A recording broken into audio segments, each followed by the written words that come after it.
it's Mary. I hope you're having a wonderful day, and I hope that you are as excited as I am about today's activity, because we are going to take a look at owl pellets, and in fact we are going to dissect one today. So let's talk about what an owl pellet is exactly. So owls, as you know, are birds of prey, and they feed on smaller animals, so rats and mice and smaller birds. They don't have any teeth, so they use their sharp beak to tear their food apart, and they swallow it. But instead of going to their stomach first, like it would on you or me, it goes to their gizzard.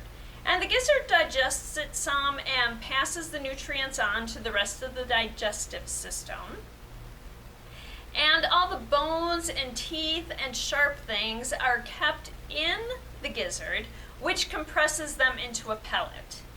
And when the pellet is formed, the owl coughs and the pellet comes out and just lands on the ground. And sometimes you can find owl pellets if you're in the woods. I never have, but someday maybe I will. And these are some of the things we will use for our owl pellet dissection. So there is a pair of tweezers, there's a magnifying lens, there's a wooden probe. This egg-shaped thing wrapped in the aluminum foil is the owl pellet. And here I have a picture of a barn owl, and that is in fact the type of owl whose pellet we will be dissecting today. So let's get started. To make it easier, I'm going to wear gloves, and we're just going to open this owl pellet and see what it looks like. So it's kind of a hard thing that's a little porous. Doesn't feel that heavy. So let us move the magnifying lens out of the way for now. The easiest way to do this is probably to just kind of stick your probe in there. And you want to be careful because you don't want to break anything. And if you divide it into 4 pieces, then you can start picking it apart easily.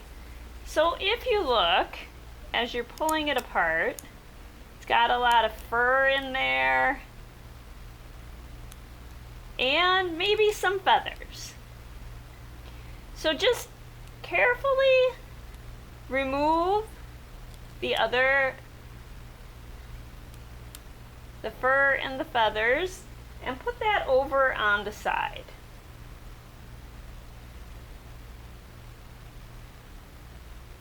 You might even want to have like a piece of paper laying on the side for you to put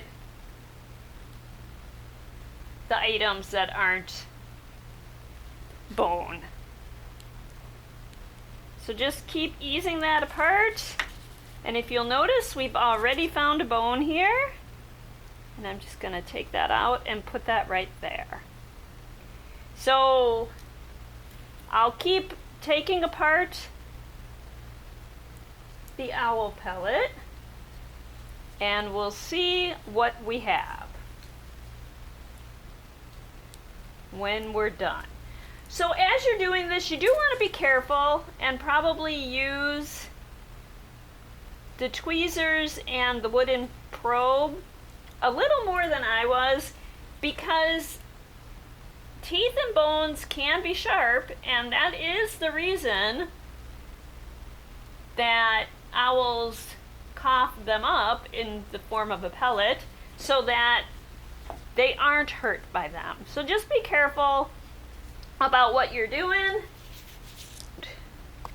So this is the pile of fur and feathers that I had in my owl pellet. You can get bone charts that show you what bones of different birds or small rodents look like. I believe I'm just going to focus on the one, that's the mouse and the rat. So I got some pretty cool things in this little pellet. So we have a skull of a rodent. So if we look at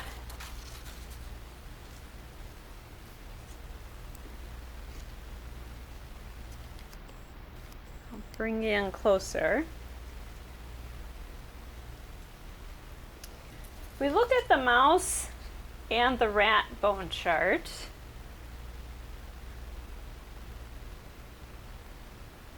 so I think we're looking at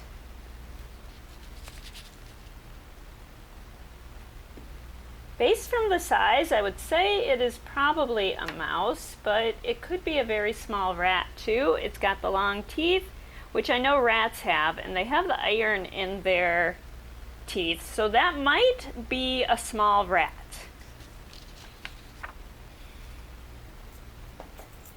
There's also jaw bones, so there's a lower jawbone right there, and an upper jawbone there, and again you can see the tooth, and the tiny little things on there are teeth. So I'll try to bring that up closer. There. So you can see the teeth there. Looking at the bone chart, I can tell that this is a fibula and tibia there. So those are leg bones. And that is what we found in the owl pellet. So from that we can see that owls actually eat a lot of rodents and pests and help control their population for us.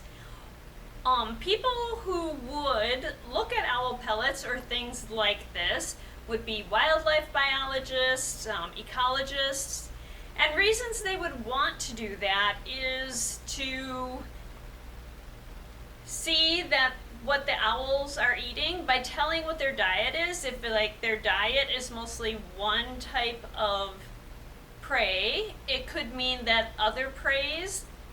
their other prey are not as abundant as they were. It could mean that there's a problem with the population of maybe some birds, maybe some other small rodents. And it's a great way to check on the health and vitality of an ecosystem. I hope you enjoyed this video and activity, and we will see you again next time with another STEM, science, technology, engineering, or math activity.